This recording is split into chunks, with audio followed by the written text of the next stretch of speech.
Hello friends, मैं डालजन सैनी अपने YouTube channel में आपका स्वागत करता हूं। और हम पढ़ रहे हैं इलेक्ट्रिशियन थ्योरी, चैप्टर वाइज चल रही है। और आज जो अपना चैप्टर है तीन फेज प्रणाली यानी पॉलीफेज सिस्टम। आपने अभी तक एक फेज के बारे में जाना है, आज हम three phase, two phase, three phase या इससे जो अधिक हैं 6 फेज, 12 फेज, 9 फेज, इनके बारे में जानेंगे कितने फेज होते हैं। तो वीडियो को बना रहो कि हम स्टार्ट करते हैं। तीन फेज प्रणाली यानी पॉलीफेज सिस्टम। पॉलीफेज क्या है यानी बहुफेज क्या है, ये देखते हैं। एक फेज से अधिक अर्थात 2 फेज, 3 फेज, 6 फेज में भी विद्युत सप्लाई को उत्पादन हो सकता है। वैसे आपने देखा है अधिकतर वही सिंगल फेज और 3 फेज के सप्लाई उपभोक्ता के लिए दी जाती है। लेकिन क्या है, उच्च स्तर पर जो सब स्टेशन होते हैं या प्रसारण केंद्र हैं, वहाँ पर इनका उपयोग किया जाता है। 2 या 2 से अधिक फेजों में विद्युत उत्पादन को बहुफेज प्रणाली कहते हैं। अब देखो, इसमें 2 फेज भी हो सकते हैं, 3 फेज भी हो सकते हैं, 6 फेज भी हो सकते हैं, 9 फेज भी हो सकते हैं और 12 फेज भी हो सकते हैं।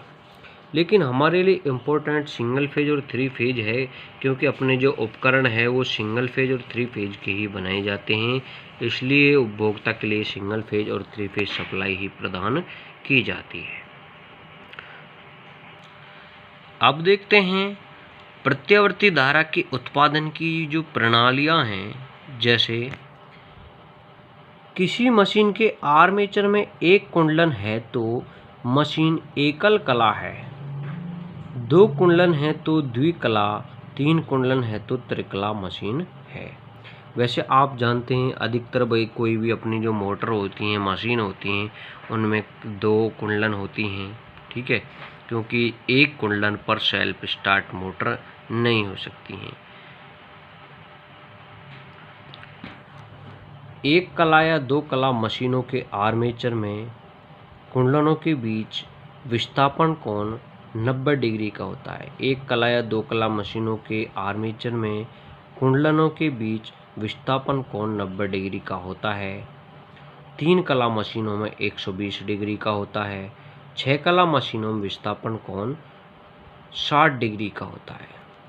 आपके लिए मैं एक नोट लगाकर बताता हूँ, जिसमें ये बताया गया है कि भाई इस प्रकार हम जो बहुपेज सिस्टम है उसमें कोण को ज्ञात कर सकते हैं। जैसा कि आप देख रहे हो, 2 कला मशीनों के अतिरिक्त अन्य बहुकला मशीनों में फेजों की संख्या 360 बटे कुंडलन की संख्या से ज्ञात कर सकते हैं। यानी जो ये कोण है, हम फेजों की संख्या हम इस प्रकार ज्ञात कर सकते हैं।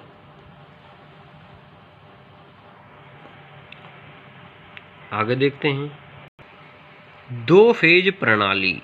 2 फेज प्रणाली में मशीन के आर्मेचर रॉड में 2 विद्युत रोधी कुंडलनें इस प्रकार रखी जाती हैं कि वे विद्युत रूप से आपस में 90 डिग्री ई दूर विस्थापित हों।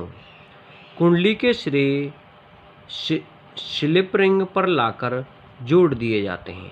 दोबारा देख लो, 2 फेज प्रणाली में मशीन के आर्मेचर रॉड में 2 विद्युत कुंडलनें, विद्युत रोधी कुंडलनें इस प्रकार रखी जाती हैं कि वे विद्युत रूप से आपस में 90 डिग्री ई दूर विस्थापित हों। कुंडली के सिरे स्लिप रिंग पर लाकर जोड़ दिए जाते हैं। अब मैं आपको दिखाता हूँ इसका डायग्राम कि 2 फेज कुंडलन, जो 2 फेज प्रणाली है, इसमें कुंडलनों को 90 डिग्री पर कैसे जोड़ा जाता है। ये देखो, आप जैसा कि देख रहे हो, कुंडलन के कनेक्शन देखो इस प्रकार किए जाते हैं। जैसे देखो, एक कुंडलन ये हो गई, एक ये हो गई। आप जिधर भी देखते हो 90 डिग्री का कोण बनता है। इसलिए जो सिंगल फेज और 2 फेज की जो कुंडलनें हैं वो 90 डिग्री कोण पर विस्थापित की जाती हैं। ये आप यहाँ देख रहे हो, ठीक है। ये क्या है, ये सदिश रूप है, यानी इसका कुंडलन का सदिश रूप है। और ये जो आप देख रहे हो ये ग्राफीय रूप है। क्या है, ग्राफीय रूप। तो आगे देखते हैं, ई आर बराबर रूट 2E, ई ए बराबर ई बी बराबर ई, यदि फेज वोल्टेज हो तो।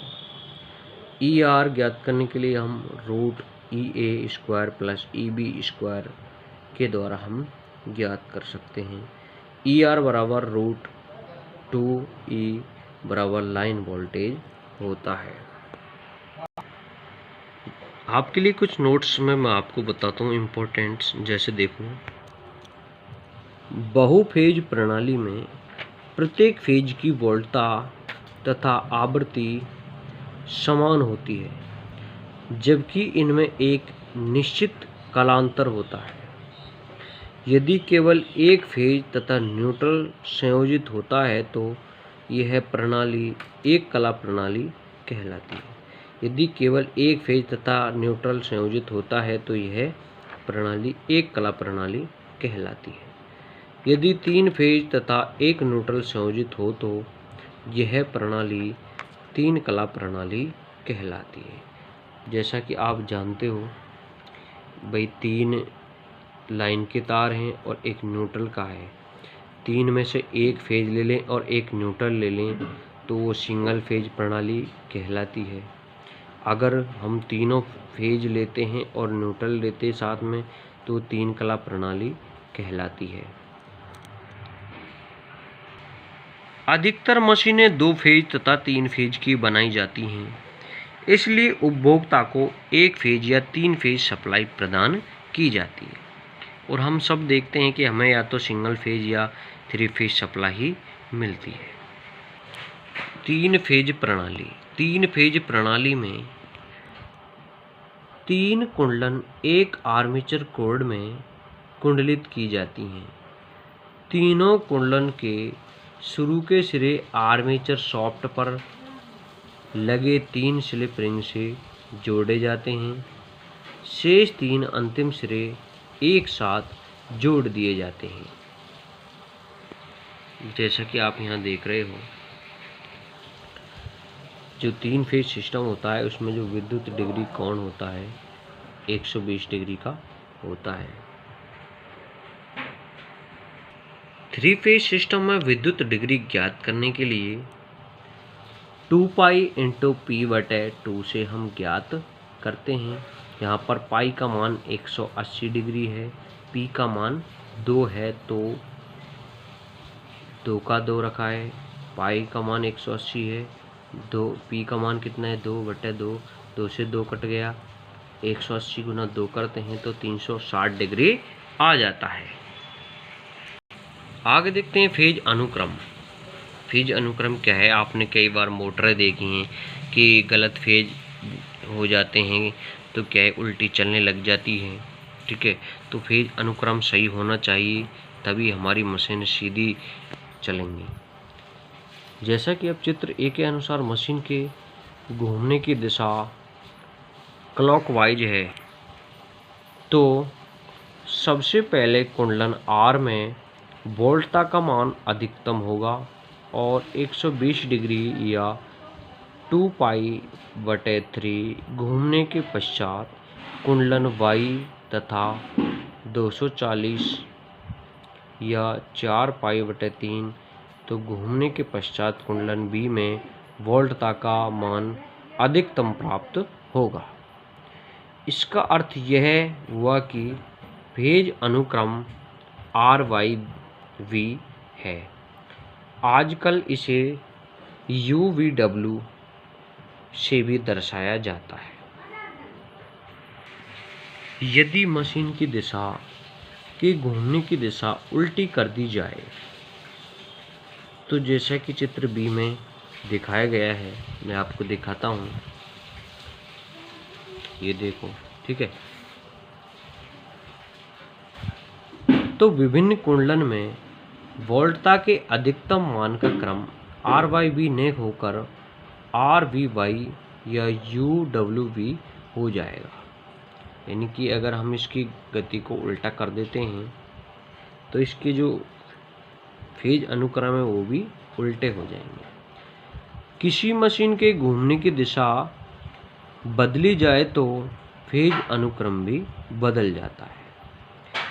इसी कारण सप्लाई देकर 3 फेज मोटर चलाई जाती है और सप्लाई के 2 फेजों को आपस में बदल दें तो मोटर के घूमने की दिशा भी बदल जाती है।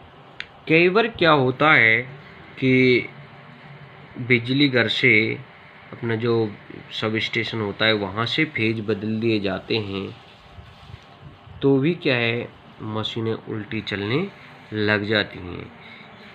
इसीलिए इनको ध्यान रखना चाहिए कि भाई फेज सीक्वेंस हमारा सही है या नहीं है। किसी सप्लाई लाइन का फेज अनुक्रम जानने के लिए फेज अनुक्रम संकेतक मापी फेज सीक्वेंस इंडिकेटर मीटर का उपयोग किया जाता है। यानी इससे हम फेजों का जो अनुक्रम है वो जांच सकते हैं। किससे? फेज अनुक्रम संकेतक मापी यानी फेज सीक्वेंस इंडिकेटर मीटर के द्वारा हम इसके अनुक्रम को देख सकते हैं कि भाई हमारा जो फेज सीक्वेंस है वो सही है या नहीं है। आगे देखते हैं। 3 फेज प्रणाली में मूल परिभाषाएं हैं, कुछ उनको देखते हैं। जैसे फेज वोल्टता क्या होती है, फेज धारा क्या होती है, लाइन वोल्टेज क्या है, लाइन धारा क्या होती है, इनके बारे में जानेंगे। तो सबसे पहले हम देखते हैं फेज वोल्टता को। किसी एक फेज व न्यूट्रल के मध्य की वोल्टता फेज वोल्टता कहलाती है। जैसे मान लो अपने ये 3 फेज है, RYV ये फेज हो गए, उसके बगल में एक न्यूट्रल है। मान लो इनमें से किसी एक फेज को ले लें हम, ठीक है, और एक न्यूट्रल, तो इनके मध्य जो वोल्टता मापी जाती है वो फेज वोल्टता कहलाती है। फेज वोल्टेज को VPH यानी VPH से दर्शाया जाता है। फेज वोल्टेज को VPH से दर्शाया जाता है। अगली है फेज धारा। किसी कुंडली में से प्रवाहित होने वाली धारा फेज धारा कहलाती है। किसी कुंडली में से प्रवाहित होने वाली धारा फेज धारा कहलाती है। फेज धारा को IPH से दर्शाया जाता है। ये ध्यान रखना है, कई बार आपसे पूछ लेता है कि फेज धारा किसे कहते हैं, फेज धारा को किससे से दर्शाया जाता है। तो यानी कि IPH से फेज धारा को दर्शाया जाता है। लाइन वोल्टता। किन्हीं दो फेजों के मध्य मापी गई वोल्टता लाइन वोल्टता कहलाती है। किन्हीं 2 फेजों के मध्य मापी गई वोल्टता लाइन वोल्टता कहलाती है। लाइन वोल्टता को VL से दर्शाया जाता है। लाइन वोल्टता को VL से दर्शाया जाता है। किन्हीं 2 फेजों के मध्य, यानी मान लो 2 फेज हैं, इन 2 फेजों के मध्य अगर हम वोल्टेज मापते हैं, ठीक है, तो वो क्या कहलाती है? लाइन वोल्टता कहलाती है। लाइन धारा। किन्हीं 2 फेज वाइंडिंग के लाइन में बहने वाली धारा को लाइन धारा कहते हैं। किन्हीं 2 फेज वाइंडिंग के लाइन में बहने वाली धारा को लाइन धारा कहते हैं। लाइन धारा को IL से दर्शाया जाता है। लाइन धारा को किससे दर्शाते हैं? IL से, ठीक है। संतुलित भार। यदि तीनों फेजों में प्रत्येक फेज में भार व शक्ति गुणक बराबर हो तो उस प्रणाली पर भार संतुलित भार कहलाता है।